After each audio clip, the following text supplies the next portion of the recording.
Good morning, Willie Briscoe here, North Coast Calvary Chapel and Hope Leadership Academy, serving inner city fatherless youth here in San Diego. Get to share with you in a daily hope this morning, 1 Corinthians 10:31. Paul is summarizing an aspect of his letter, his first letter to the church at Corinth. And in this chapter, he's reminding the church that the children of Israel, a whole generation of the children of Israel, did not make it into the promised land because of disobedience, because of grumbling, because of complaining, because of their hearts towards the Lord through that season of testing and trials. And he's going over food that was committed to be given to idols, and all the rules and the Jewish rules and things that go along with those types of laws and extra Jewish laws. And he ends by saying in verse 10:31, so whether you eat or drink or whatever you do, do it all for the glory of God.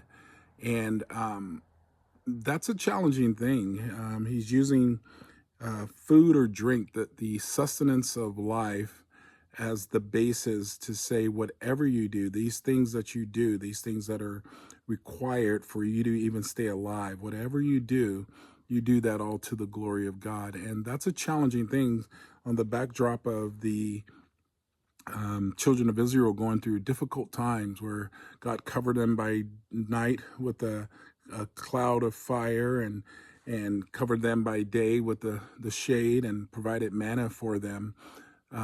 There's several instances that they were complaining, and what God was pursuing in them was the development of their faith. And how often are we in situations, and as opposed to seeking the Lord, we are complaining, or we're grumbling, or we're complaining. And so the Lord just throws this umbrella over that process and says, whatever you eat or drink or whatever you do, it all for the glory of God.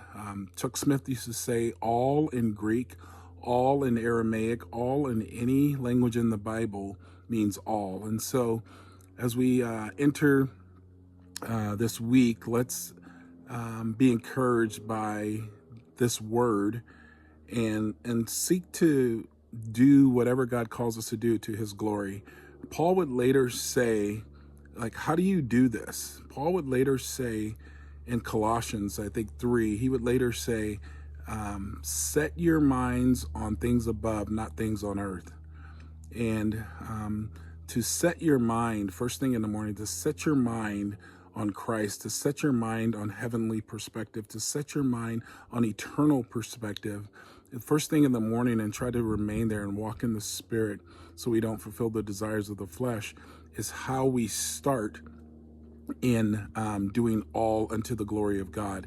And so that's my personal perspective. That's how I have had some success in this area, and I fail as often as I have success. But setting my mind first thing in the morning and continuing to reset it as the day goes, especially as I'm dealt difficult circumstances, and to remember setting my mind on things above is that God is in control. God is sovereign. There's a purpose for my suffering. There's a purpose for my pain. Am I growing in the circumstances that God has placed? There's a pastor that says, God decides what you go through, you decide how you go through it. And I think God is always more desiring to be close to you in the process, and we are always looking for the end result or the outcome, and God is looking at the process where he wants to fellowship and koinonia with us. And so I challenge you to get into the word if you're struggling in this area, and to set your mind and to do all things, good things, difficult things, hard things, challenging things, do it all for the glory of God.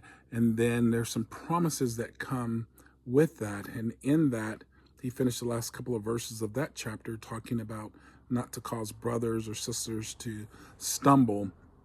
in our actions. And so, but I think it's a strong witness when believers see us go through difficult times and we're praising the Lord. So as you are encountering your challenges, I pray that God would cover you and walk with you and through you in them.